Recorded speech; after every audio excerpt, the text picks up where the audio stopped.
ஏன் குழந்தைங்களுக்கு பிறந்ததுலேருந்து 6 மாசம் வரைக்கும் தண்ணி குடுக்க தேவையில்ல? உங்க குழந்தைக்கு தேவையான தண்ணி எல்லாமே தாய்ப்பால்லயே அவங்களுக்கு கிடைக்குது. நீங்க பவுடர் பால் அதாவது ஃபார்முலா குடுக்குறீங்கனாலும், அத நம்ம தண்ணீல தான் மிக்ஸ் பண்ணி குடுக்க போறோம் இல்லையா? அந்த தண்ணியே போதும்.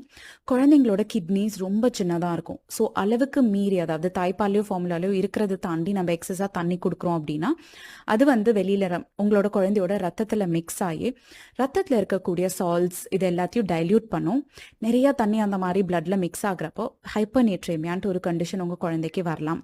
இது கொஞ்சம் ரிஸ்கியான ஒரு கண்டிஷன். அதனால தான் 6 மாசம் வரைக்கும் உங்க குழந்தைக்கு தாய்ப்பால் இல்லாட்டி ஃபார்முலாவ தாண்டி தண்ணி குடுக்க தேவையில்லை. எவ்ளோ வெயில் காலமா இருந்தாலும் சரி, குழந்தைக்கு எவ்ளோ வேத்தாலும் சரி, அடிக்கடி பிரஸ்ட் ஃபீட் பண்ணுங்க. இல்லையா, அடிக்கடி மில்க் குடுங்க. அதுவே தாராளமா போதும். உங்க குழந்தைய வாட்ச் பண்ணுங்க. உங்க குழந்தை டீஹைட்ரேட்டடா இருக்காங்கன்னா ஃபீட் பண்ணுங்க. இல்ல உங்க டாக்டர மீட் பண்ணுங்க. பட் நீங்களா வந்து தண்ணிய தயவு செஞ்சு குடுக்காதீங்க. Take care.